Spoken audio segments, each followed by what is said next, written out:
Hey everybody, welcome to Cult Fiction. Today, very exciting episode for me. We're going to be talking about the new Dune duology.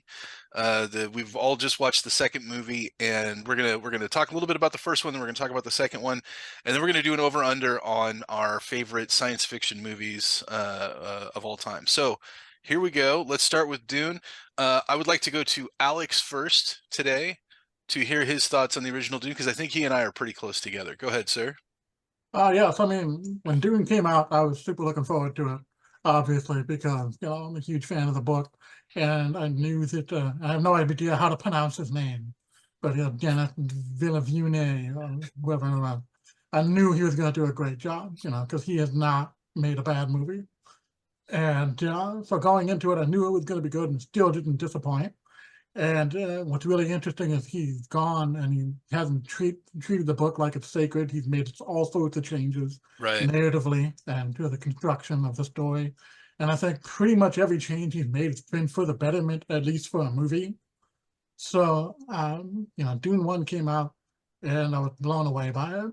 And I'll talk about a little bit more about it when I talk about Dune 2, but I had a couple of concerns, but it was pretty much alleviated by the sequel. But obviously, I pretty much thought the same thing as everybody else. It was a monumental achievement as far as sci-fi movies go. We don't see stuff like that anymore. And rather than keep talking about Dune 1, I'll stop talking. Somebody else can weigh in about it.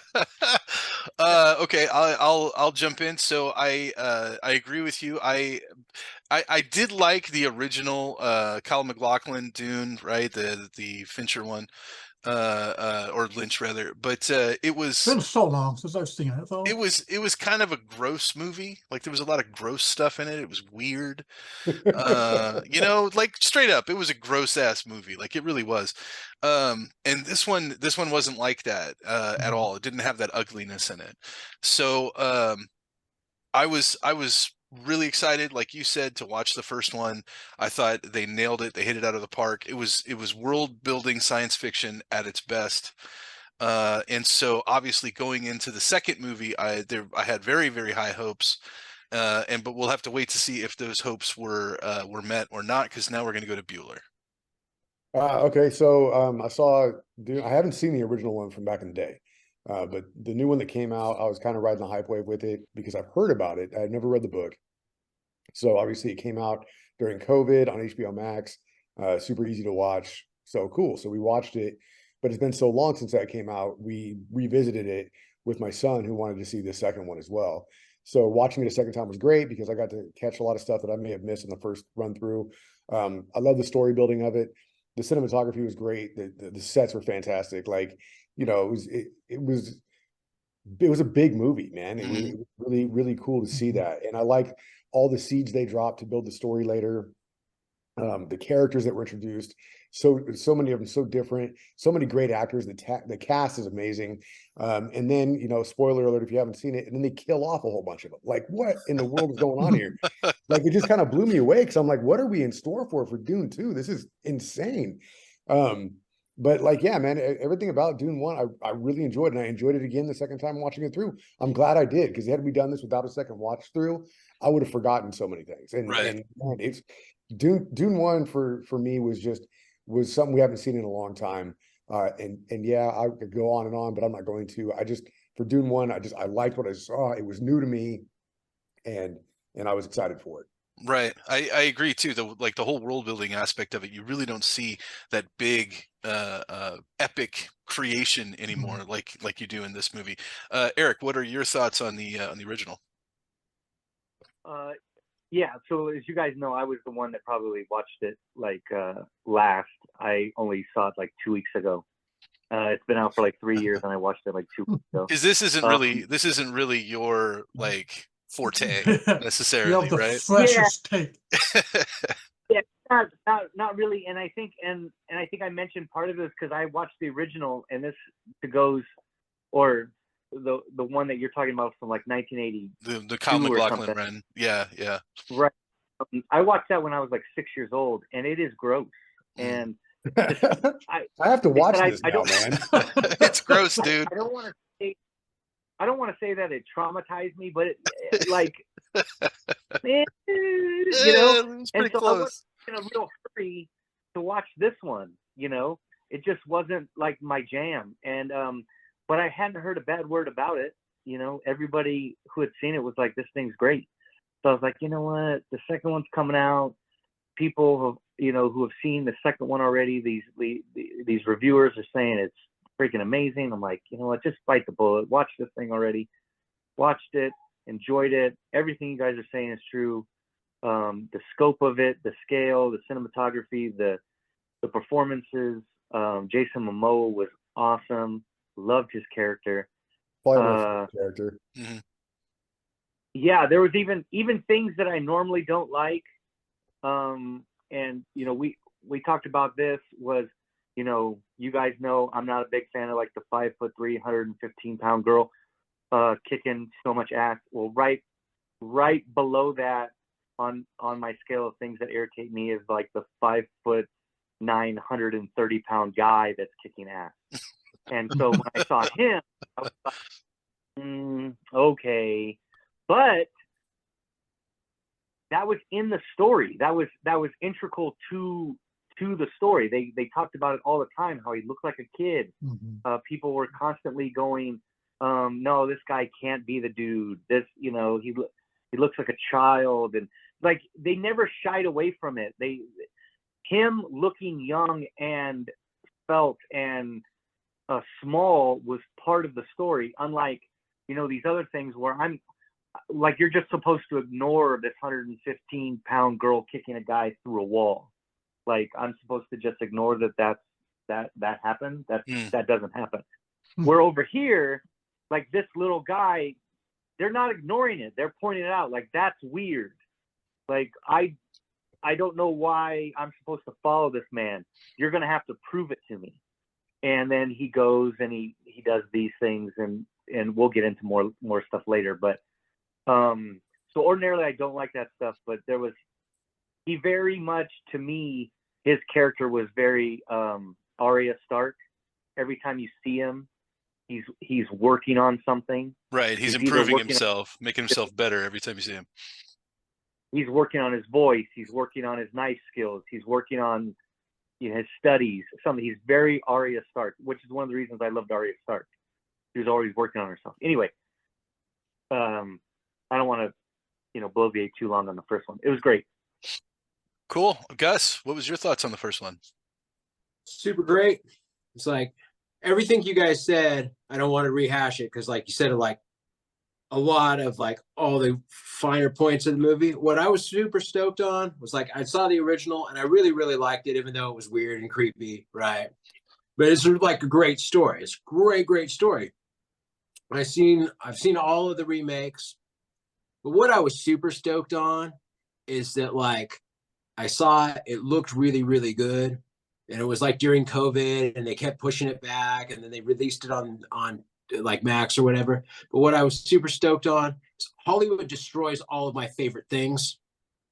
Like, they'll take something from my childhood and they just wreck it. They whore it out and they just wreck the shit out.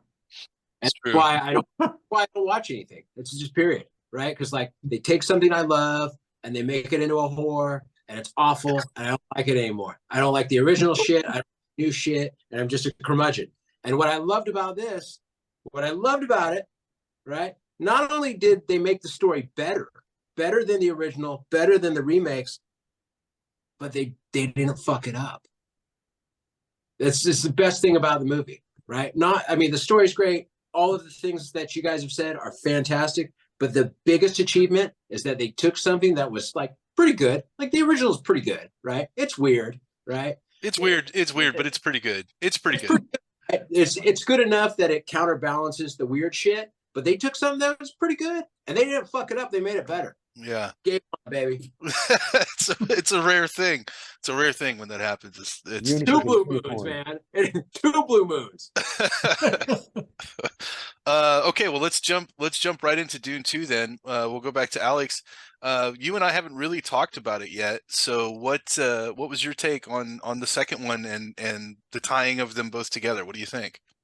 I mean, the second one was fantastic as well, and I would say it was arguably better than the first. But what happens is the first one was a lot of setup, and now the Mm. second one is a huge amount of payoff.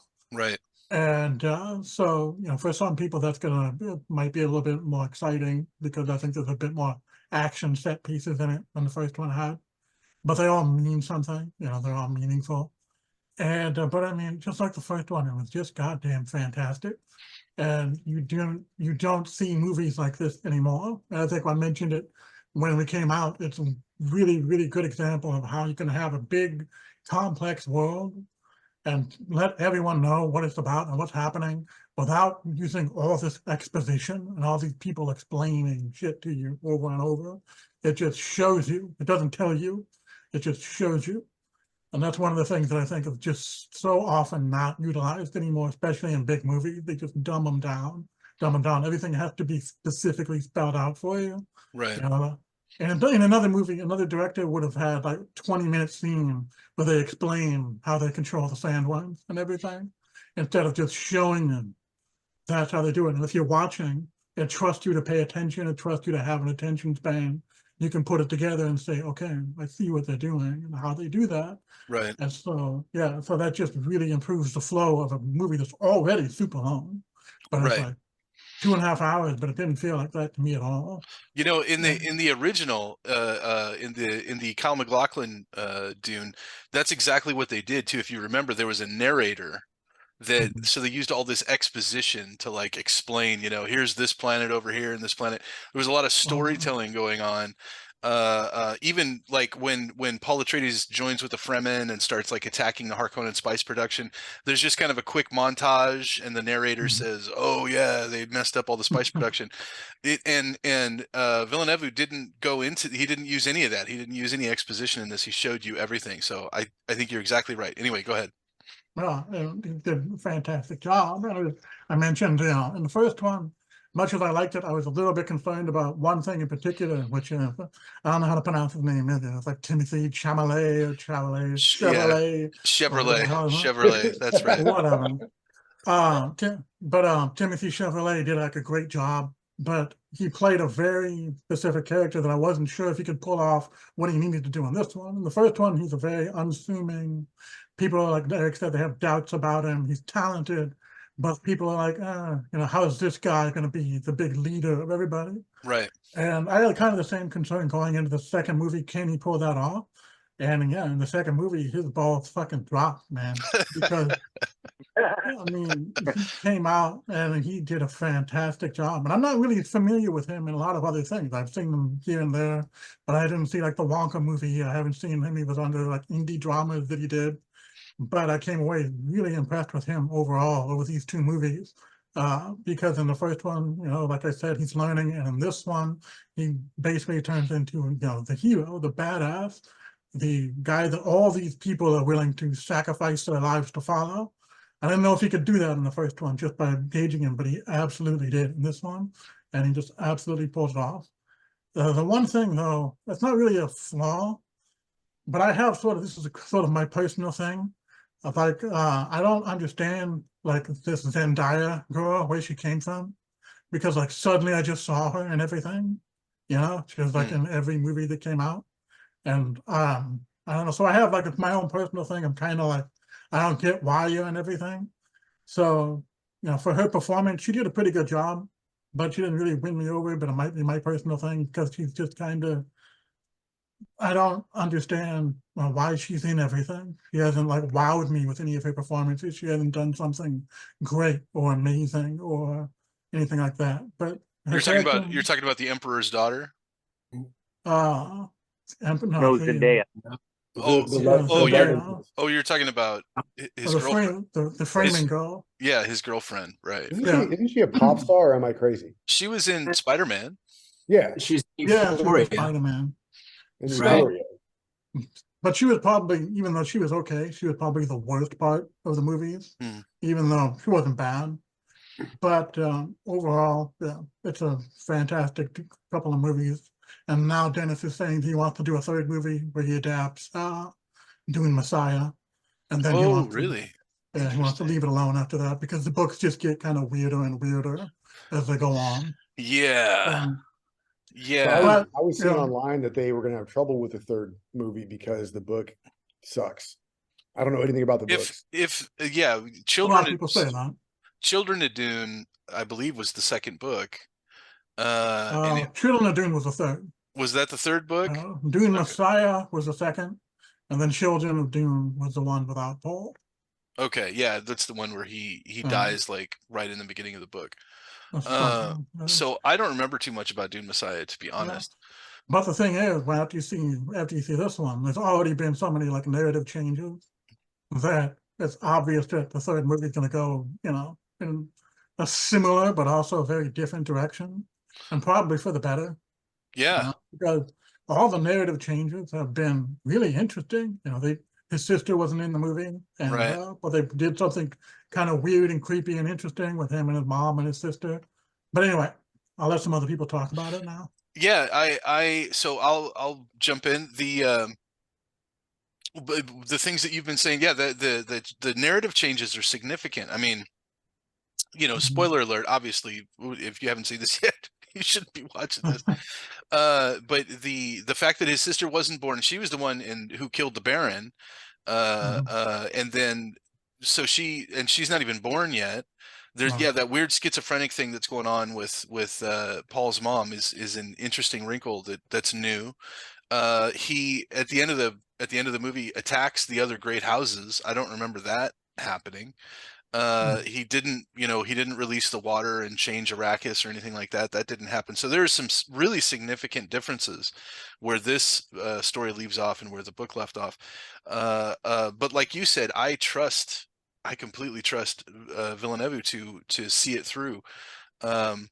So Timothy Chalamet, if you haven't seen Wonka yet, you should watch it because it's dramatic culture shock when you watch him in a Wonka musical versus a hardcore sci-fi show like this. Very different character, I should say.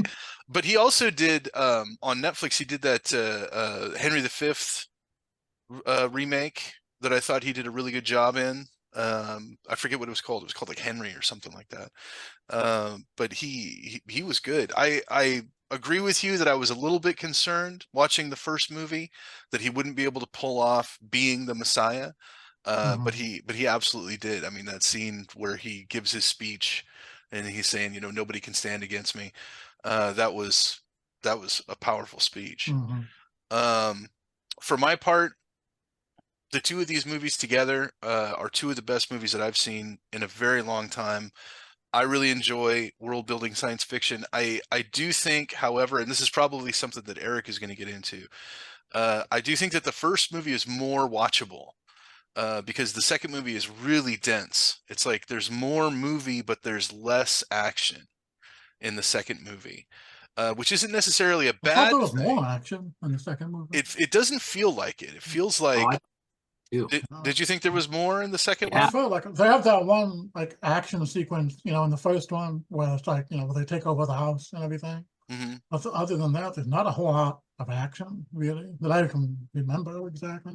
This one seemed to have several different scenes. Yeah.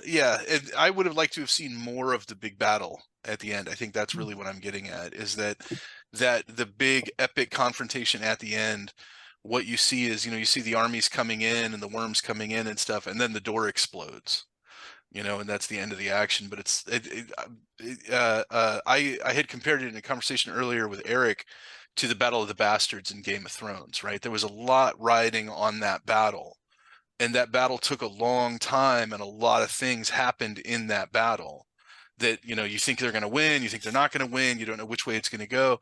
And I didn't get that kind of suspense from this battle at the end of the second movie as I did from other battles, or even like in Braveheart, like the Dunkirk battle. I feel like they could have showed a little bit more of that. Maybe that sequence could have been a little bit longer. But overall, fantastic, amazing accomplishment. I am super looking forward to the third one. I hope that they do it. I know it's going to be different than the books, and I fully support that. So Bueller, let's hear what you've got to say. Yeah, so to jump on from where I left off with part one, a lot of fun. Like the rewatchability, I think is a good point. I think it is rewatchable because of all the world building and all the seeds that it drops and the things that you see happen and like losing half the characters and what's going to happen next and all this stuff. The only reason it's not rewatchable to me is because I did not like the second one. I was thoroughly bored. Hmm.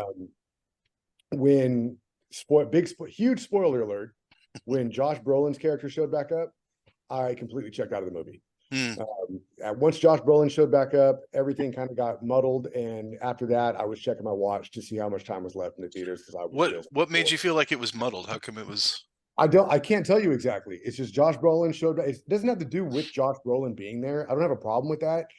It's just the chain of events that happened once. That's the bookmark in the movie for me. Josh Brolin showed up, and everything past that point in the movie, nothing held my interest. Hmm. I was checked out. Again, cinematography was great. I think the performances were great. I loved the sets. I loved how big this movie was. Part one and two, I loved everything about it. I was just getting into the first half of part two. I was watching it, and I was, because we just watched the first one, piecing everything together in my head, and and then they bring in fade and stuff like that, and it was a cool element as well. And then Dude, that scene. Okay, a real quick interjection, where they were on Gidi Prime and they shot it in black and white, right? That whole arena scene. yeah, That was awesome. That was super fantastic. cool. Yeah. Right. Yeah, I mean, it had a lot of cool elements. Don't get me wrong. And I'm not trying to hate on the movie, but like I said, when you guys asked me about it, because I was the first one to see it, was like, what'd you think? It was a movie. That's kind of how I felt when I walked out of the theaters. I was like, well, okay, it was a movie. I saw it. I wasn't wowed by it. I wasn't like having a discussion about it with my son. Like he was kind of like explaining his perspective of it, and I listened to everything he had to say, and I was like, it's great. I'm glad that he enjoyed it. It was lost on me, man. And I have no problem saying that. Like I said, I'm not hating the movie. It was just lost on me. And my bookmark is Josh Brolin showing up. Like everything past that point, I was over it, man. It didn't hold any interest to me anymore. A couple of the things in there, and I'm not trying to throw too much shade on the movie. I just thought it was funny because I had checked out at this point. Was the armament, the big silo they had full of missiles. I thought that was lazy as hell. I thought that was so lazy. They had the entire population of is it Arrakis? Is that where they're from? Traveled to this planet. Caladan, sorry, from Caladan to Iraq. That's where they're at. It's Arrakis, right? Right.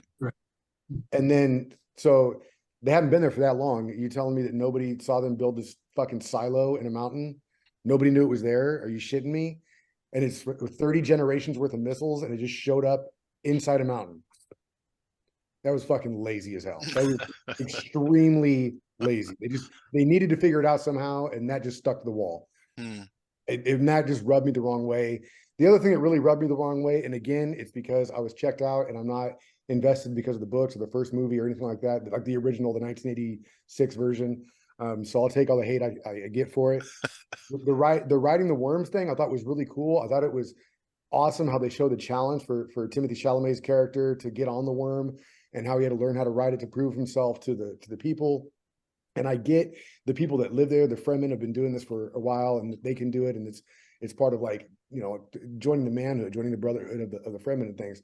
But the one part where they first show how difficult it is for Chalamet's character to harness the worm, and then almost immediately a couple scenes later, there's like 8 of these dudes all riding the same worm with Paul's mom in her like little carry chariot just sitting there.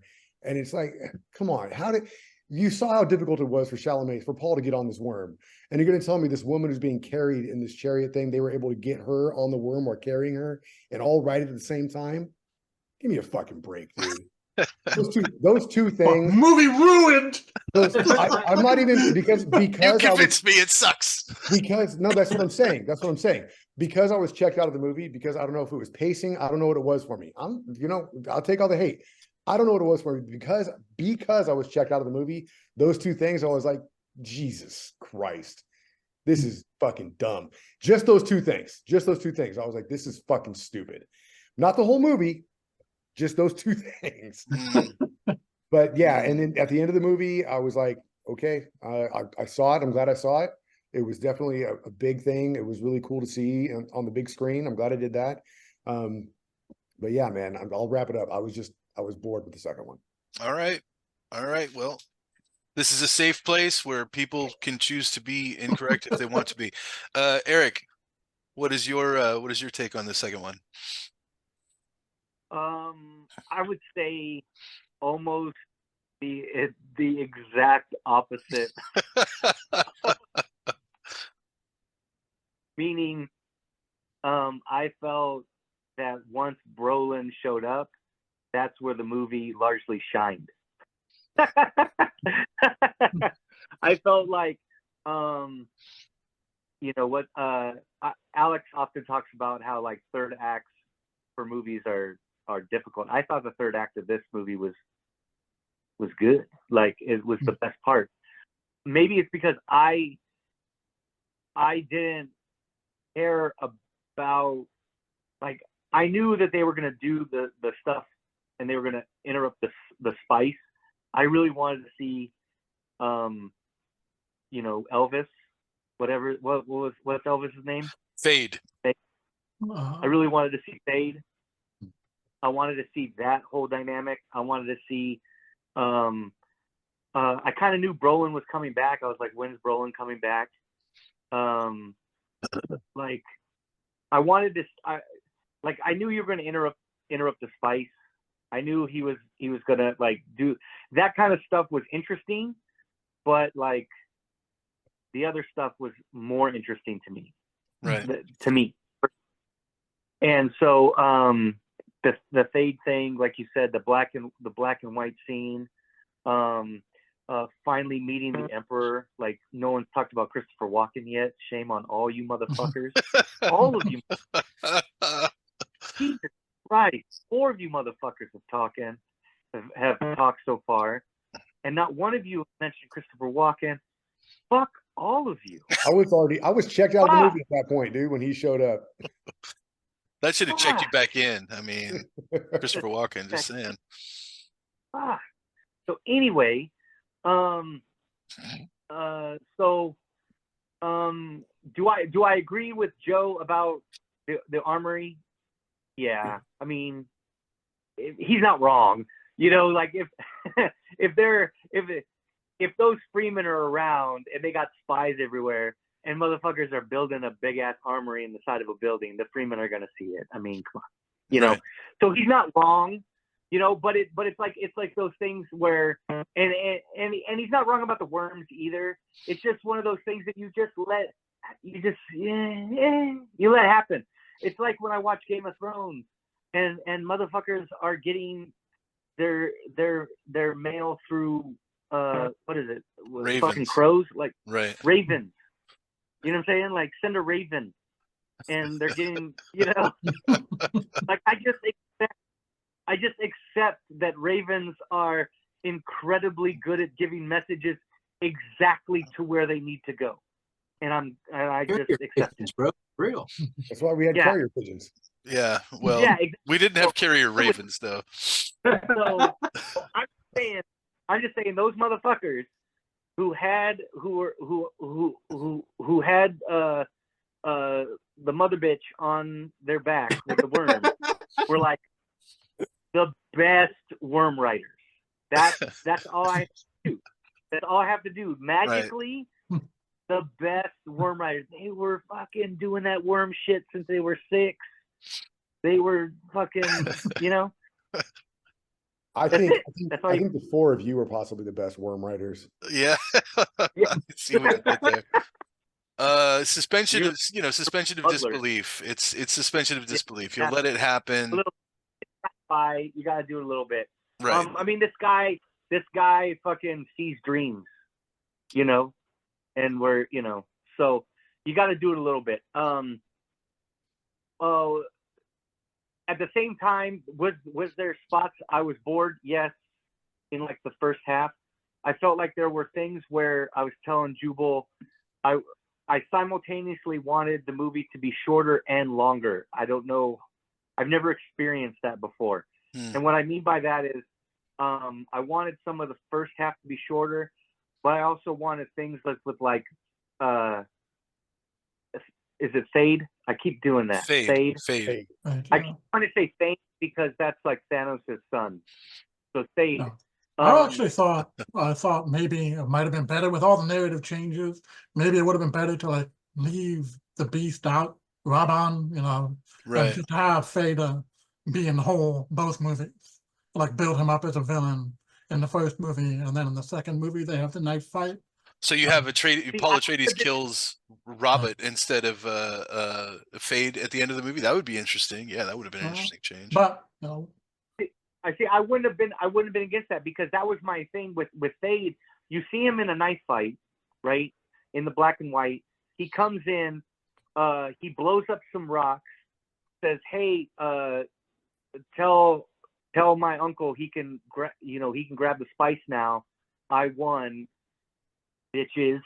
And then that's it. And then now I'm supposed to believe that he can handle Paul in this knife fight. And the thing, what I was telling Jubal was, at this point, I have to assume that this movie takes place over maybe 5 months because the baby's not born yet, right? Right. So say it takes place 5 months. Paul has not only been like trained his whole life, but this guy's been fighting hand-to-hand combat like practically every day for like 5 months. Whereas Thade, yes, he had a really nice knife fight, but he was actually kind of irritated that he was even put in that situation, told his uncle, "I should fucking, drown you for that." So I just didn't know if there was enough I wanted more build up for him to be a real threat to Paul in that duel. And that would be my only criticism, is because I wanted more Thade. well, That's my only criticism. I agree with. I wanted more Thade. I agree with you too, but I think the one thing they did to sort of alleviate that is when they had him put his hand in the box and everything, so that you can see that he's being sort of trained in the same way, and he sort of might be able to replace Paul as the Kwisatz prophesized Haderach, one and right? everything. And was it enough to, no, probably not. Like I said, yeah, I agree with you. It could have been built up a little better, and but they did a little bit there with that sort of alleviated it. But overall, I think you got a point. Yeah, fair enough. Gus. Right. For me, this was close to like perfect movie. Like straight up. Like I loved every part of it. I could have had a whole lot more of it. It was just like so many, the changes that they made the movie so much better. I agree. Like, I mean, let's see, where do I start? Okay, like attention, hella spoilers. Get ready. Get ready. The refrigerator's been broken for weeks and shit. Everything's out the fucking door. So like they made the war, they made so much more of a war movie than like in the original, right? Or at least that's what I thought, right? There was so much more war going on, right? They added in like the element that like Lady Jessica, also known as what was your word for her, Eric? I loved it. mother bitch. Mother bitch. Lady Jessica, also known as Mother Bitch, aka Eric's lingo. Love it. Like she like formants or foments. I'm not sure. Foments like a fucking jihad. Right. Which kind of like is like, and what I found was super fascinating when I was watching the flick, and like being a lover of the lore and all, and just being a lover of like poli-sci and shit, is that like I couldn't figure out at a certain point I did, but I couldn't figure out like if she believed what she was spinning or if she was just using it, or if it was a little bit of both, where I was like, whoa, this is some real like intrigue. What's up? That's the most dangerous kind. Yeah. Right. Yeah. And I mean, that the whole religious overtone The fact that Paul didn't want to mess with that at all, and she did. Clearly she thought it was a tool, but also, like you said, it makes you wonder if she actually kind of believed the prophecy too. And she didn't see it as just this Bene Gesserit tool. And that leads the viewer to kind of not know, is this really a religious thing? Is this really, like, is there a spiritual aspect to this, or is there not? So I thought her sort of almost belief in the prophecy actually made it that much more powerful. Yeah, I love that part. I loved like the way Paul, like the development of Paul, right? Like especially that, like in this one, he developed much more as a guerrilla warrior, Right. and then using like magic tricks and shit. Like I love all the magic tricks from the original one, right? The voice box and like, you know, everything. But he is a straight up guerrilla warrior. Like even where like Gurney is like, oh, you've done all this with 200 men. Right. Right. And so like I like that it made it, like to Eric's point, right? Like he's a small frame dude. He's not a Hulk. He's not going to be like central casting for like any superhero flicks anytime soon, right? But you see him and you're like, but when it makes it really believable, right? He's using tactics and shit. And even when Jenny asked him, Johnny, she's like, where'd you learn to fight like that? He's like, oh yeah, my masters. And then it just drops it where he's all, they're all dead now, right? It's like really cool. So I loved all of those things. I could talk about it forever. What I thought was super rad, what I thought was like one of the most interesting parts of the flick is that like the Bene Gesserit sign language was dope. Like I thought that shit was rad. Like no, only because like no one spoke it. Right. Like they could seriously, like they could have conversations, like Paul and his mother could have conversations and no one would know what was going on, especially too where like voice and voice manipulation and mind control via voice is such a big deal. Whoa, sorry. We still here? Yeah. Like it's okay. No, but like yeah, we're like having like a silent language seems to match well with having this weird voice. I thought that was super cool, right? Because like their superpower is like, you know, power of persuasion, right? And when they're talking to each other and shit, right. Like they're like using hand signs, which I thought was cool. I dug it. I love the movie. I can't wait for the third one. Like I had read some old news and shit where the director, whatever his name is, Dr. V,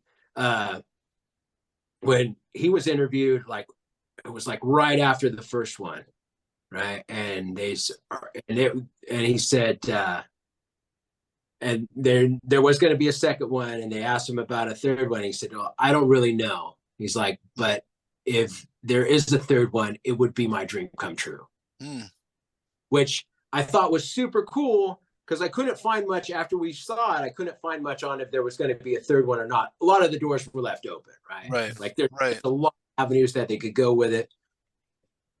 And so I like searched a little bit, not deep dive, but I saw that and I was like, you know, that's super cool because he's done such a good job with this so far. And to say that would be a dream come true. I mean, that's some like, you know.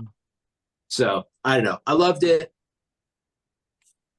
That's all I gotta say. We're gonna have an epic sci-fi trilogy once again. Yeah, that would be a nice change. Warm blanket right there, boy. Right. Okay, cool. Well, I think so. I think it's 4-1, right?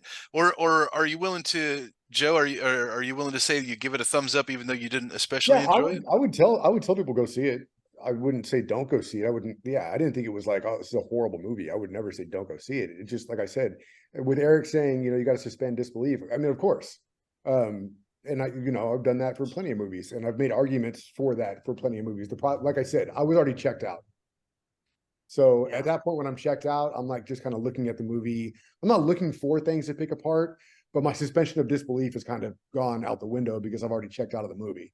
Yeah, and I think about that, like when it happened, I was like, really, like these guys know when these guys are taking a shit in the desert, like when they're not gonna see you put a fucking 14-ton door onto a fucking safe in the desert, Maybe they did it at night.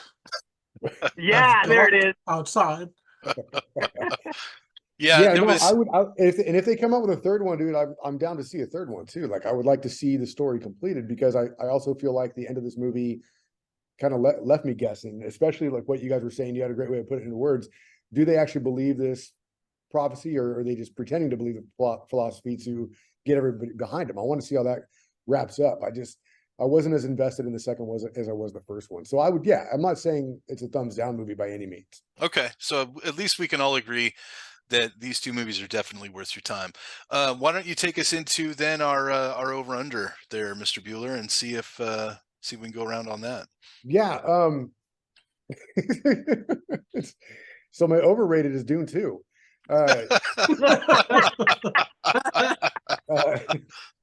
I mean, still go see it. I'm not aboard the hype train on it, but definitely coupled with Dune 1, like you got to see Dune 2 if you see Dune 1. So, but I still feel like it's overrated. My underrated movies, and maybe you guys will disagree with me on this, because maybe I'm not. I don't remember how well these movies did. They're the first ones that came to mind when I thought about underrated, without looking them up, without seeing the box office, without seeing reviews or anything like that. I was torn between two. One was Titan AE, which is animated. That was a great flick. Yeah, That was a great flick, dude. I really liked it, and it kind of just disappeared. Like, Yeah, it's one of the biggest bombs of all time. Make it underrated. Yeah. Mm-hmm. What's that? It's one of the biggest bombs of all time, so that would make it underrated. Series. Yeah. So, okay, so Titan AE for one, and then Gattaca.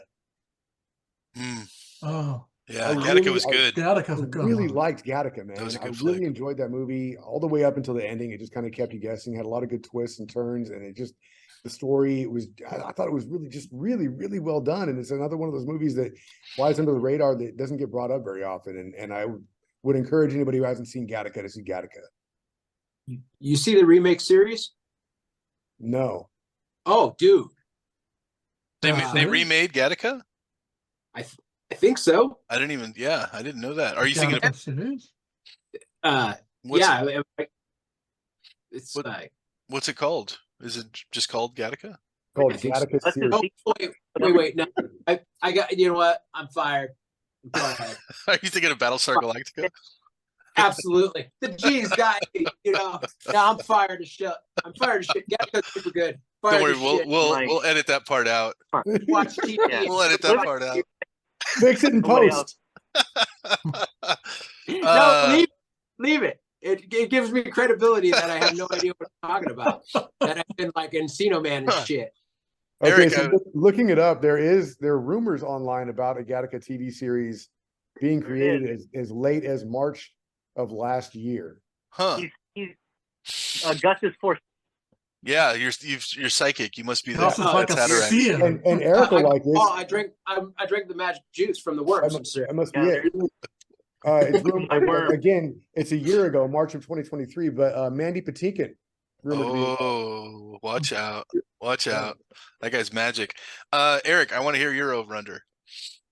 My overrated is Avatar. I just hell yes. I don't care about it. I just don't. That's it. I don't fucking care about Avatar. I will gladly co-sign on that. Yeah. Yeah, I just don't care. It wasn't that good. My underrated, Mom and Dad Save the World. Fuck you. Love that movie. All right. Love that movie. All right. Gus. Would anybody? Is that was John Lovitz? Yeah. Yeah. It was funny. It was funny. I like it already. It was funny. What do you got for your over-under, Gus? All right. Underrated was hard because but I think it's so important to talk about this one because it's like Sarah Connor Chronicles. Okay. Yeah. Really good. It was only on for like 2 seasons, maybe 2 seasons. Director got in some kind of beef with Fox. I don't know what the beef was about, but they were great. And then spoiler alert on this, like he rewrote the ending. If what I've read is right, like, because the ending's a trip, right? Like the last episode, the ending, you're like, whoa, this is super trippy. He rewrote it, like, and didn't tell the studio or anybody, as like the ultimate, like, shove it up your ass, motherfuckers. And like he just like like to where they could never like make the third season. Like he just nullified the shit. But it's really, really good. I like the story development. Yeah. I remember, yeah, I watched that show when it came out, and it was just, I couldn't believe that it's just better than it should be, is the best way to describe it. It's like, it's worth watching. I remember, yeah, that final episode was like the finale, but it's like, it's in a weird way, like they didn't do another season, but it set it up perfectly for the movies, you know, so it ended in a perfect spot for the movies. And it's just sort of like, so it worked out pretty well. I'll have to check that out. I've never seen it. Yeah, like I said, it's just better than it should be. Not great, right? but I mean, it's got some good episodes in there. Yeah, you know, it's a nice solid B, and like a lot of it should be trash. It should be complete trash, but it's pretty watchable. And then for my overrated, and I touched on this earlier, and it is a beat that it is a drum that I beat continually. I'm overrated the horrification of beautiful sci-fi trilogies. I'm just over it, and I want the reason I preach it so bad, and like why I'm like missionary on that shit, not the sexual position, but like going out with like no possessions, is because if I preach it enough, theoretically, people will start listening. And like, you gotta manifest it, dude. You gotta manifest it. No, right. Man. Like speak it into the world, Gus. They take great franchise, and then they just wreck it. They did it like Aliens. They did it. I'm not saying they wrecked it, but like I always say, like after the first two Aliens didn't exist. I'll say they wrecked it. They wrecked it. Say it, like, because I know that you guys love Aliens, so I don't want to say Star Wars. There's only two. Like Star Wars, same jam, right? They're making some good stuff, right? They're making some good stuff, and it's like 2 steps forward, 2 steps back all the time, right? They're running at zero, right? Terminator, same jam, man.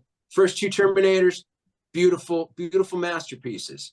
They even have aged. And then after that, you're just like, what did you do this to me for? Right. Why you do this? It's like a family member that you grow to hate, where you're just like, I have to invite you to Christmas, but fuck. I hear that. What about the absolute perfect trilogy that is The Matrix? Oh, fuck you. There you go. Pretty damn good. I like The Matrix. Whatever. Hey, there you go. No, I love The Matrix, but they fucked that up too. I love the first Matrix and the second Matrix movie. If you take out, if you fast forward Zion, take out half the movie. If you fast forward them going to Zion, it is almost a near perfect action movie. Yep. Fair game. It really is. There's just like 20 minutes. Just hit the button for 20 minutes. Yeah. Good. Get rid of the whole rape scene, and then like Sodom and Gomorrah. Yeah. Trying to save humanity and shit. Like the guy literally getting the guilt trip for trying to save humanity from his wife not being home, and the rave and all that bullshit. If you fast forward that 15, 17 minutes, it's almost a near perfect action movie. It's a good flick. All right, Alex, over under. Eric and I are in complete simpatico with the overrated. Like Avatar is like, I wouldn't even say Avatar is like a bad, you know, but now there's gonna be like 4 or 5 Avatar movies at this point. It's like, and I'm just like, what angers me the most about that is James Cameron could be doing something so much better with his time. Right. You know, and I'm sure all the Avatar movies would be kind of the same. They'll be like enjoyable to watch and forgettable. And he could have done something great in that time. Even if he did 4 different movies, maybe not all of them would be great, but I bet you at least one of them would be a goddamn classic. Right. You know? It's true.